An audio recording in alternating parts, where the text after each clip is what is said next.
What do you think of the theme tune? You've replaced my theme tune, Ben. I mean, and it's not a great start to our relationship, is it? Yes, for those of you who may have heard us announce our brand new podcast, you'll know that Jill had come up with her own theme tune, which I didn't fully approve of, so I've replaced it with this.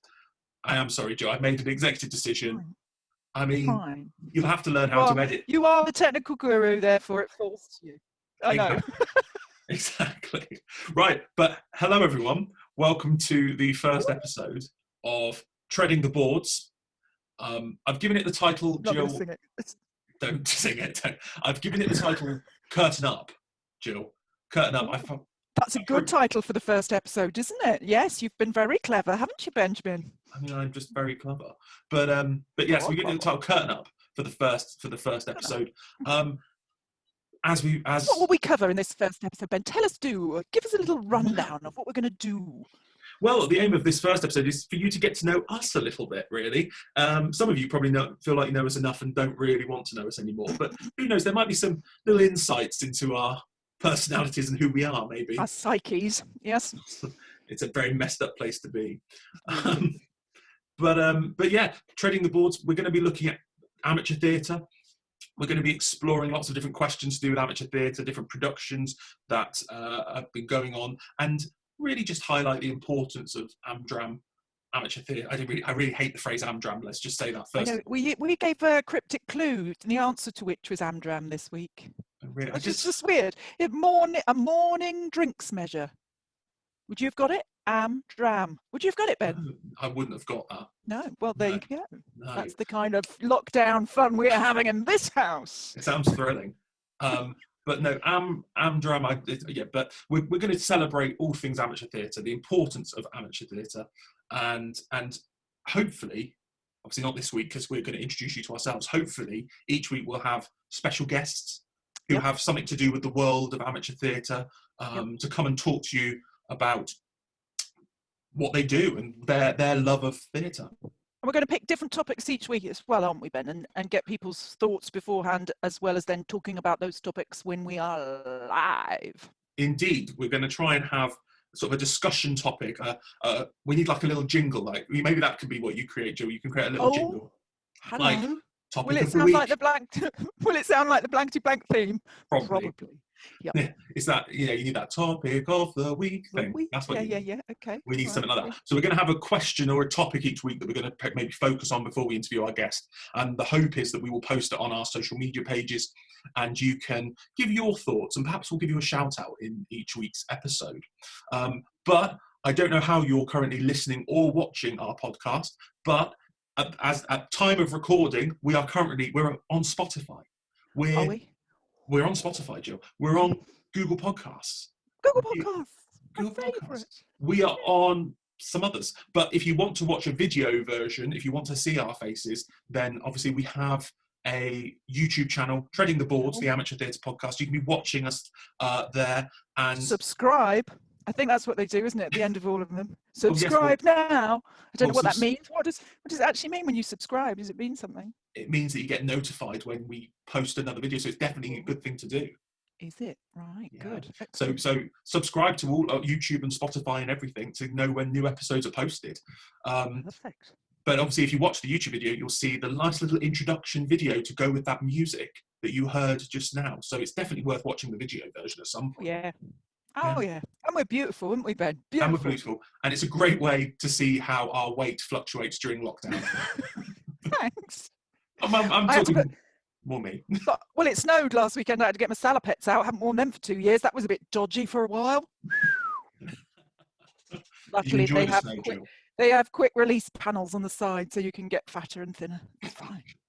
Did you enjoy the snow, Jill? I did enjoy the snow. Thank you, Benjamina. Good. So we're going to, as we said, with our special guests this week are basically us. It's a chance for you to get to know us, our thoughts, and hopefully we will be people that you will want to stick around with for the next however many weeks. Not. Yes, yeah, they're not for me, those people. But it might mean hopefully that you want to stick around with us as we interview some other people. So, Jill, I feel like, obviously in our normal interviews, we'll see how the discussion flows and we'll ask questions together. But if we're going to interview each other... Crikey. Do you want me to? Shall I interview you first? Ooh, or we can tip for it. We can tip for tap. You say one, I'll say one. Well, let's just see how it That goes. sounds. Oh, this. Yeah, we see. We should have prepared better, Jill. We should have talked it through. So, Jill, tell us a bit about you. Tell us what it is that you. First of all, tell us what you do in the real world. The real world. Oh, real world? I don't think that exists anymore, does it? In this COVID era.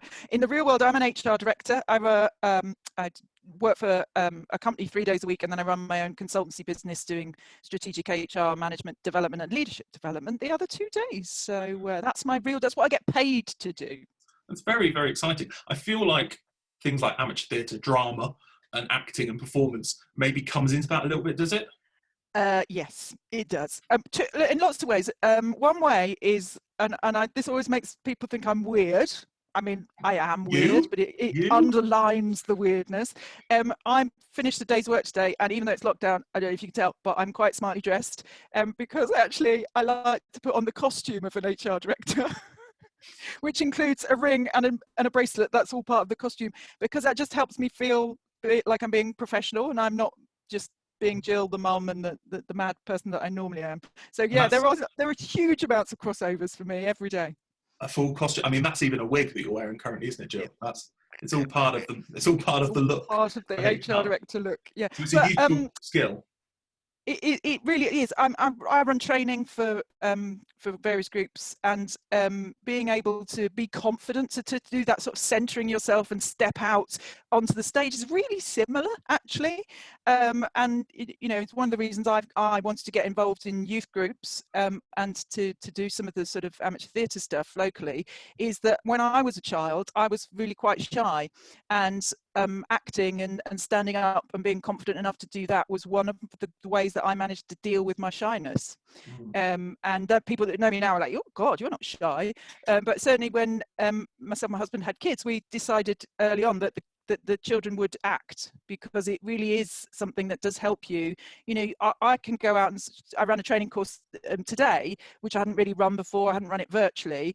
And the last thing you want is for people to think, oh, she doesn't know what she's doing. So you do a kind of deep breath, center yourself, out I go. Doesn't matter if I haven't done it before, I can cope with this. Actually, Panto's brilliant for that as well, Ben. I know that's where we spent a lot of our time on stage together, is on a Panto stage, where actually you really are thinking on your feet. That's one of the skills that I also take into sort of the training, to make sure that you kind of feel confident that whatever comes your way, you're going to be able to deal with it. So yeah, I feel like I use it all the time. And I think that's so. Obviously, in my real world, I'm a drama teacher, and I'm sure we'll talk about that in a moment. But it was interesting, linking to what you just said. So I had a parents' evening last week, video one. It was all very interesting, and it was talking to the year 8s about picking their options, and a lot of them were, they have parents that are going, I just don't know if drama is right. They don't want to be an actor, so why would I pick drama? And I have to try and tell them that, like, the reason that drama and amateur theatre and doing that is so key is it's not about necessarily training to be an actor. In fact, most of the people that maybe study drama don't necessarily go on to be actors. It's about all those skills that you just talked about that are so important and so essential that you don't often get in really any other subjects. The ability to be able to stand up and talk. I mean, at some point in everyone's life, they're going to have to present themselves in some way, even if it's just at the interview. They're going to have to do it. And, it's skills that we absolutely should be pushing. And it's why I know I get disappointed when I see the arts and drama be, talked down upon, because I think it's just so essential. Absolutely. Yeah. But weirdly, I didn't do drama, GCSE or A-level or the like. So I was a big old science girl, science and maths, and I did an engineering degree. But throughout that time, I did theatre through school and with local musical societies where I lived and the like, and got to university and thought, I probably won't do drama anymore now I'm at university. I spent my first year at university, or first term rather, at university, just cracking. I did a bit of sport, I did a bit of netball, played a bit of squash, and I realised after a couple of terms at university I felt a bit sad, and I couldn't really work out what it was, and then I went and joined a drama group, and I found my people, and you kind of go, but you know what, if it's part of you, it's part of you. And it didn't matter that then, potentially after I left uni, I didn't do anything with amateur theatre for quite a long time. And then I had the kids and then thought, oh, I'll go back to it. So it's just such a wonderful hobby that you can turn up or you can turn down, kind of thing. Do you know what I mean? It's not. Yeah, but it is part of people's lives, and it makes such a difference. So tell us about you, Ben. How old were you when you started to think about doing a bit of acting and that? So in terms of performance, I've been doing that for all my life, really. So my mum, who who was obviously with us as part of the ATC committee. We'll have to talk about ATC at some point.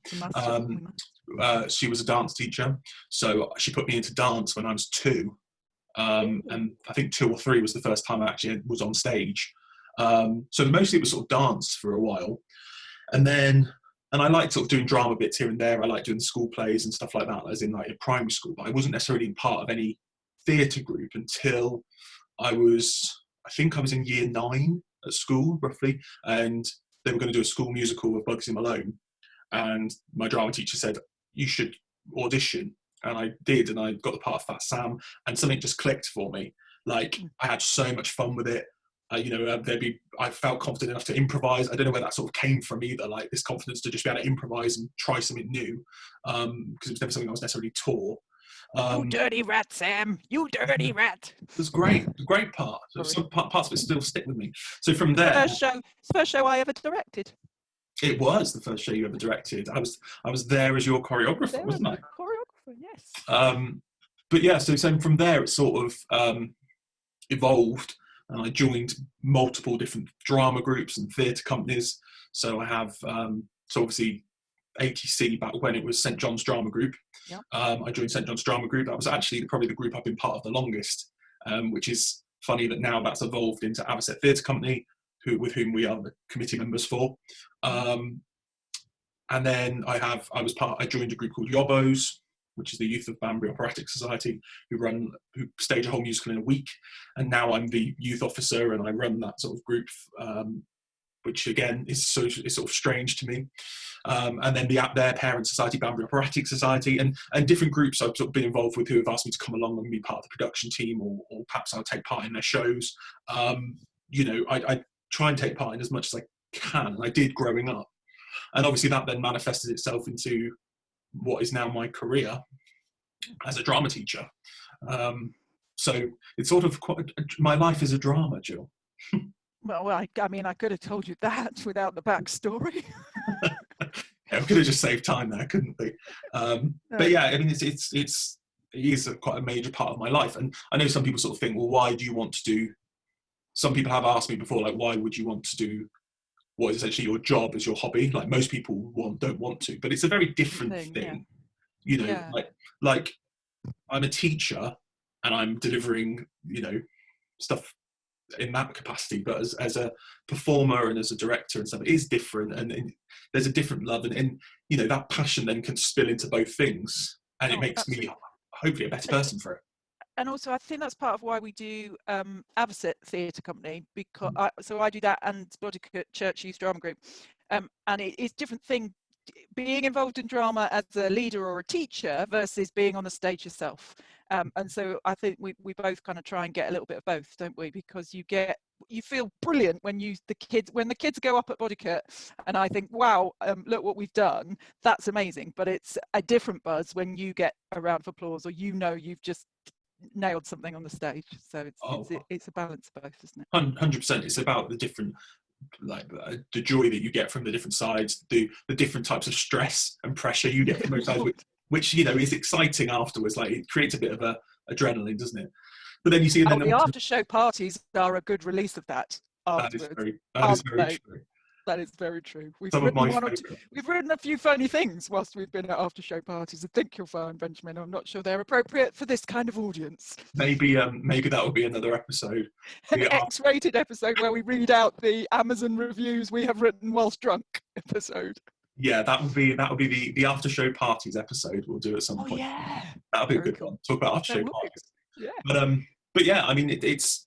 Bugsy Malone after show party, Bodicott Church Youth Drama Group, was like an Ibiza foam party. Do you remember? Because we had leftover splurge and we just kept squirting it at people. That is true. That's true. I'm sure it probably became a slip hazard, but it was very fun. It was, yes, we did do a risk assessment in advance of that, parents, obviously. Did we? Whoopsie. Yeah, did I sign that off? But in terms of then amateur theatre, then what's sort of been your like favourite role to play? What's been your favourite time on stage, essentially?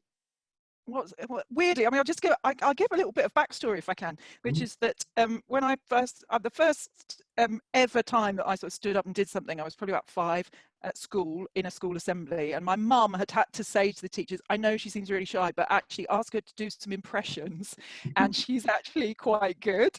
And so I think I stood up and did a Frank Spencer impression and a Shirley Bassey impression or something like that. They go so hand in hand, don't they? They really do. They're very similar characters.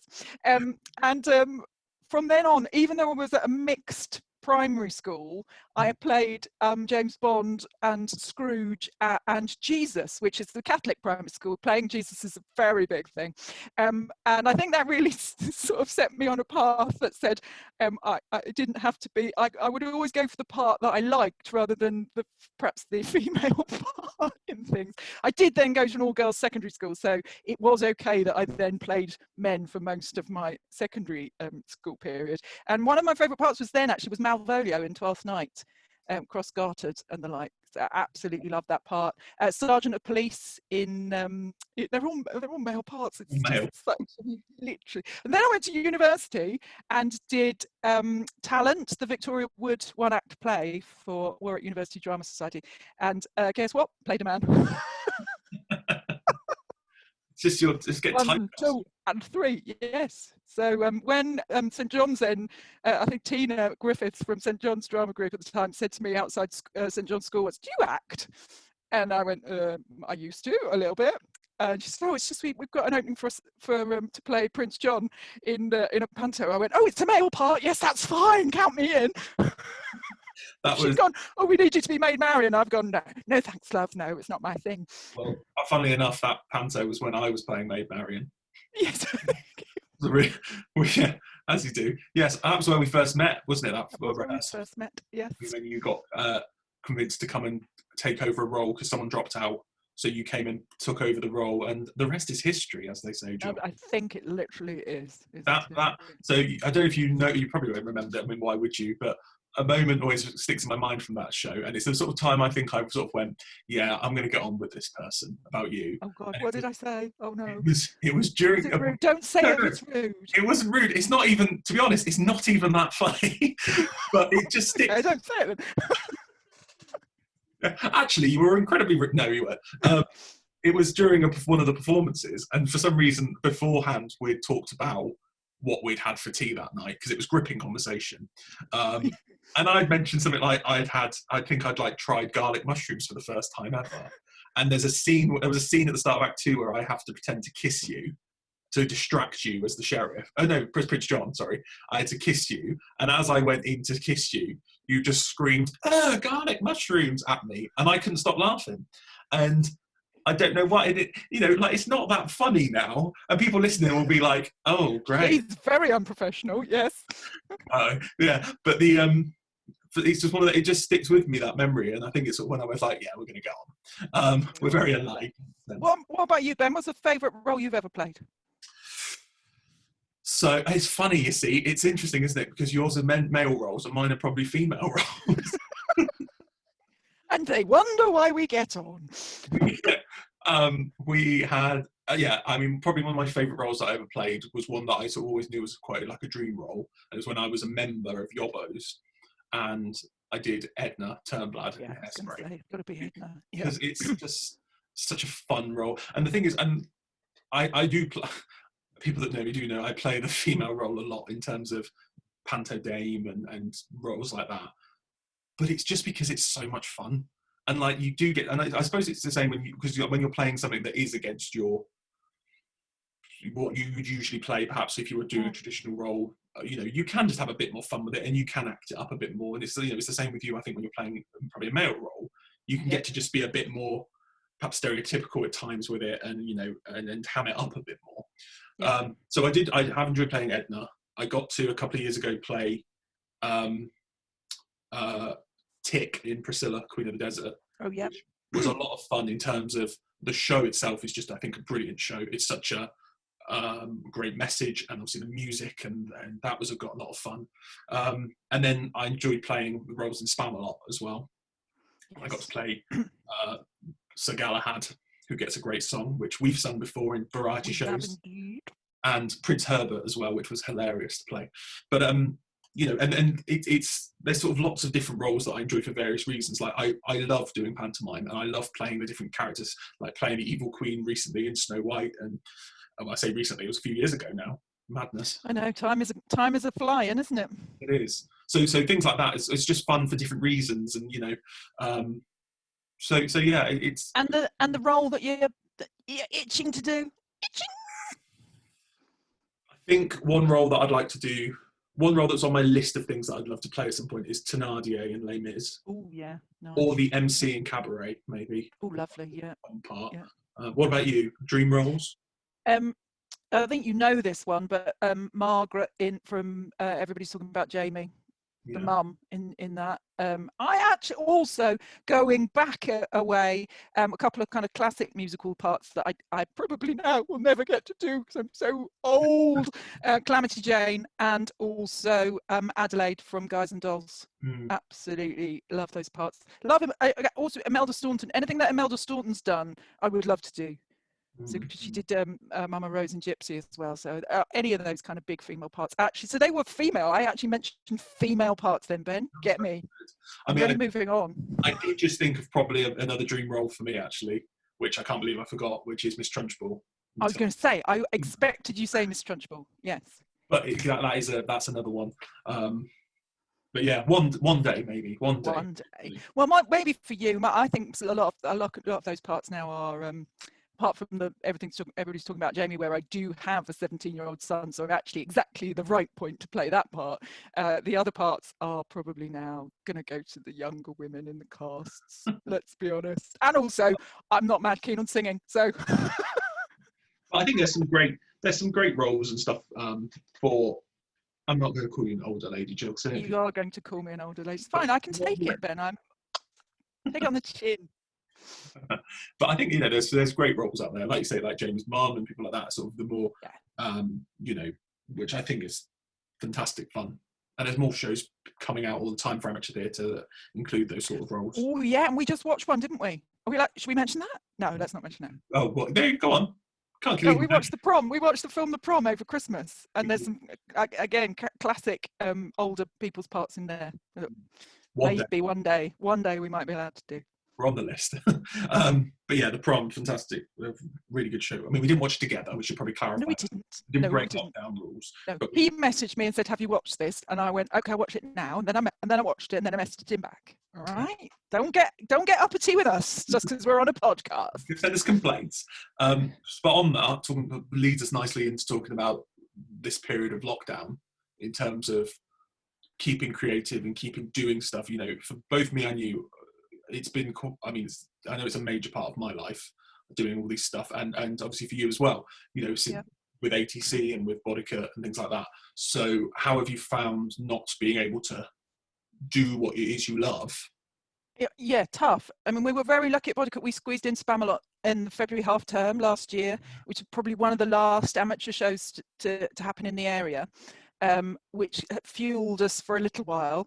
And you know, like ATC, Bodycut went online and have stayed online for regular Friday sessions for the kids. We've not charged anything because basically the leaders like it. We just like to have fun on a Friday. And we went through for the first lockdown, basically just doing lots of tasks every Friday night. So we've done Taskmaster of ATC, and Bodycut used to do 4 or 5 tasks a night on a Friday and award a king or queen of quarantine each week. So that was good fun. And then we started rehearsing for a show virtually. So we cast the show and we're rehearsing for a show. We don't know when it will be. We don't know when we'll be able to put it on, but it doesn't matter. It's still great to keep that feeling of community going in the group. And I've absolutely loved the virtual variety shows that we've been involved in, even to the extent of squeezing myself into a little cameo within the Yobbos one in the summer as well, which is very kind of Ben to allow us other parents of Yobbos members to appear in the Grease medley at the end. So that was great fun. But yeah, I mean, to be honest, you've got to let that creativity out somehow, and that's what's been lovely working with you, Ben, and the rest of the committee with ATC, is that we haven't allowed ourselves to say, oh well, let's not bother. We've gone, what next? What could we do differently? What else could we try? And so that's been brilliant to just keep saying, oh, that was good, or that didn't work as well, let's try something different, let's keep going. Yeah, so no, I don't feel like we've stopped really. No, I was going to say, I think in some ways we've probably worked harder this year than usually, you know, like in terms of, at least when you're sort of doing a show, you sort of know when the date's going to be, you know what you need to do, you know the process, and you just get through it, you know, with stress along the way, yes, but this is very different, and you're right, it's been crazy, and I'm really proud that we as Aberystwyth Theatre Company have carried on, and you know, so last year we produced, our aim was to produce 2 shows a year, and we literally did that last year. We produced 2 virtual shows. We produced the virtual variety show in summer, and then our Christmas variety show all together at Christmas. And obviously, what is a shame is that we had just started before lockdown our rehearsals for Robin Hood, and we should have performed that. And actually, we should be currently rehearsing for Moana Junior, which we'd be performing in the next few months. Yeah. So that's really sad that we're obviously, those are on hold, but we will get there eventually. And the virtual shows, I think, as you say, it's about keeping the creativity going. It's about just enjoying it and having fun. And obviously we've raised some money for some good causes along the way. Indeed. Which I think is important. What have you found in terms of doing virtual shows? What have you found the trickiest? Oh God, singing with with the thingy in your ear and hearing the backing track there, but just recording your voice. It's so exposing. Especially, I'm not a confident singer. I'm a comedy singer, so I don't mind belting out a comedy track, but singing properly, and that's what when we were recording group numbers, you needed it to be in tune. It wasn't just singing on my own. So I found that really tough, and I was so proud of all the kids that managed to do it. Like the Yobbos guys in the summer, there's some of the recordings there, the girls that did a trio, and you get 3-part harmonies done just by them all recording those separate harmonies in their own homes. It just like blows my mind. So yeah, that was the tough bit for me. What about you? Editing it, was that tough? Yeah, I think editing it and putting it together, that's obviously, so I've edited, in terms of this year, I've edited the virtual variety, I edited All Together at Christmas, I edited Yobbo's show, and I edited Boss's, Bambi Operatic Society's concert. And I don't think people do, I think, appreciate it, and they see, but they don't quite appreciate just how much work goes into that. Do you know what I mean? Like, it's takes a lot of work, a lot of focus, many hours. I mean, I've spent hundreds of hours editing this year. Which is when people like message me and say, did you make that on Movie Maker or on like a little free app on your iPad? It's like, no, it's like it takes a lot more work than that. But you know what else I haven't mentioned though? One of my favourite pastimes, suddenly in lockdown, everybody's doing it, rewriting the lyrics to songs, Ben. You did enjoy doing that? Oh, I loved it. I've always loved doing that ever since school, when I do recall rewriting the words to Food, Glorious Food about school. And it's something that just I like to do. And so, to see lots of people online doing it as well now, and it coming to the fore. It's a talent that people are now recognizing, that if you do a parody song and rewrite the words, that's actually quite clever. I like that. I like that a lot. It'll go on the CV for you. Yes, we had. Please hire me as an HR director. By the way, I'm really good at rewriting the lyrics of songs.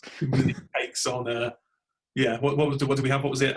Don't stand so close to me, but about coronavirus, things like that, and social distancing. Things like that. You wouldn't let me do my rewrite of the classic Christmas. Do they know it's Christmas? You said it was too near the mark, Ben. Is what you said.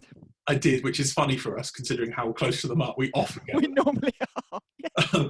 For me to say no, but no, I wouldn't know. I tell you the other thing. The other thing that's I found the trickiest to do this, apart from the editing, is it's a bit like what you said. It's about just not being with people and doing it. Like it's great, and I'm so glad we've done it. And we may have to do something similar because who knows when we're going to be back to normal. But being able to actually be in a room with somebody and bounce off them in terms of your performance and what you're doing is always something that's going to be a real especially for us as in trying to direct or help direct things. You want to be able to show and help people experience some energy that and what you're trying to demonstrate to them, and that all of that's lost when you're not in a room with people. Just doing it on a screen on Zoom, possibly pausing, bouncing around. Exactly.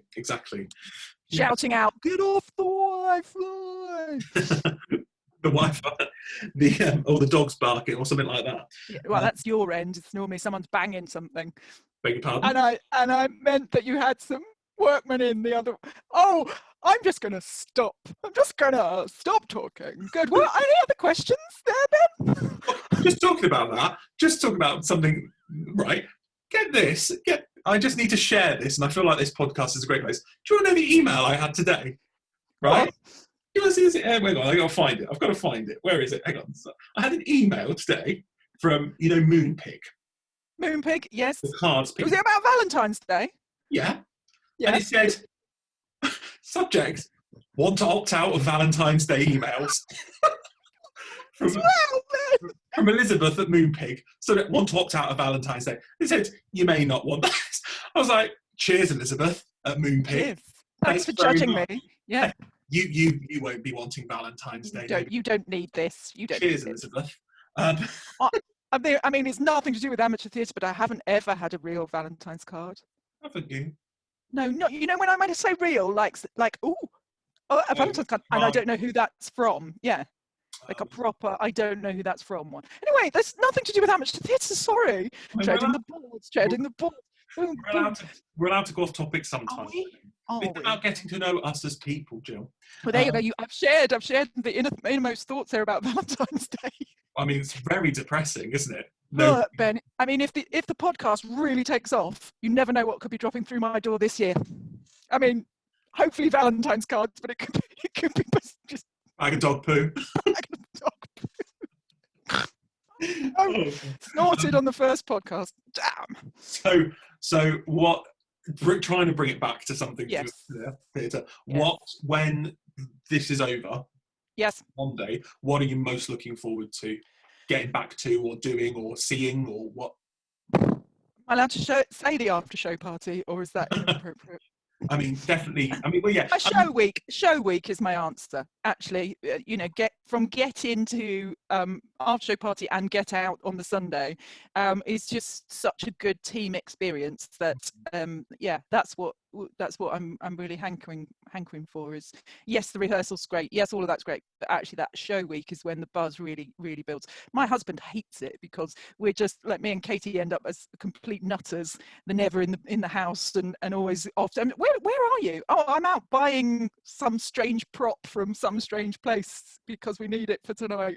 I mean, he pretends he doesn't like it that you're all out the house for ages. He's like, yeah, all right. Oh, you've got to go again, and then he's like, telly on. Yeah, you're probably right. No, I agree with you. I think show week and that whole process, and also just being able to plan something which you hope is going to actually happen. Yeah, I think, be nice. Say for ATC, if we take, once we're getting Robin Hood done, which feels like we've been working on now. It feels like for ages because even though we haven't been working on it, but you know what I mean. It's been there. Yeah. And then Moana, and then being able to go, okay, well, what's next for us? Because that's fun. When you sort of, what can we do next? What's our next exciting project? And at the moment, we're sort of just not treading water, but it is a little bit like that. It's just trying to come up with new ideas and things that keep people engaged and excited and something that we enjoy. So I'm looking forward to being able to present something brand new. Probably. Yeah. Well, good stuff. I think so. Is now the time to plug that we'll have guests and how people can. What happens now, Ben Techo Guru? Well, hopefully you now feel like you know us well enough and you'll want to join us week after week. Come and join us. No, I'm not going to. Yeah, I won't. We'll stop singing if you come and join I us. We'll stop making up songs. But yes, we're going to have, hopefully from next week, we'll have a special guest, which we will maybe announce just beforehand on our Facebook pages. I've just realised, Jill, we don't actually have a specific Facebook page for Treading the Boards. Maybe we need one so that so we don't flood other people's Facebook pages. Yes, good I'll shout. sort that. So by the time you've heard this podcast, there will be a Treading the Boards Facebook page. So make sure that you have joined and liked that Facebook page. We'll hopefully announce on there who our special guests are going to be. There'll be people from different theatre groups, like I said before, different people within the industry of amateur theatre or theatre itself. But also, if you want to be a guest on the podcast, if you think you've got something to talk about, especially if you're perhaps linked to some of the another theatre group that perhaps we're not part of, or you want to give a different side of being part of a theatre group that we are part of, let us know. We'd love to have you to come and chat with us for a bit. Or if you want to request anyone, we can send them emails on your behalf. So there'll be special guests, and as we said as well before, we're going to have some sort of topic probably each week that we're going to focus on and have a little discussion about, and we want your ideas, and we may give you a shout out. If you want it to be anonymous, it can be anonymous, but we want to hear your thoughts on it to give us. As if anyone won't want their name associated with our podcast, Ben. I mean, goodness me, of course they'll want to say their name. Exactly. Well, yeah, I mean, they want to hear it. It'd be like seeing people on the telly. No, it won't. It really won't. We're not that. But remember, you can please make sure that you, as well as like our Facebook page, which will be up by the time that you see this podcast or hear this podcast. Please make sure that you subscribe on all the different podcasts, streaming services. We're being added to more podcast streaming services each week. So by the time this rolls around, we may be on even more, but we're definitely currently at time of filming on Spotify, on Google Podcasts, and obviously the video version will be on our Facebook and our YouTube. I almost forgot about that. I hope I haven't made too many ridiculous faces. I mean, for our podcast listeners, I then made ridiculous faces. I mean, and we'll continually try and improve it. I mean, who knows? I'll probably finish recording this and it will say failed recording. We'll have to do it all again. Please, God, no. I really hope not. But it's been really fun talking to you, Jill. And you, Benjamina. Yeah. You don't mind me calling you Benjamina, do you? Well, you've done it now, haven't you? No. We'll have to re-record everything. You've done it now, but it's been lovely talking to you. It's been lovely talking about life and catching up, and hopefully you all will want to join us next week with a special guest for more Treading the Boards. Treading the Boards. Play the out music. Play it. Play the exit music. Here we go. Exit, stage left. Oh, I mean, stage right. Bye-bye. Bye.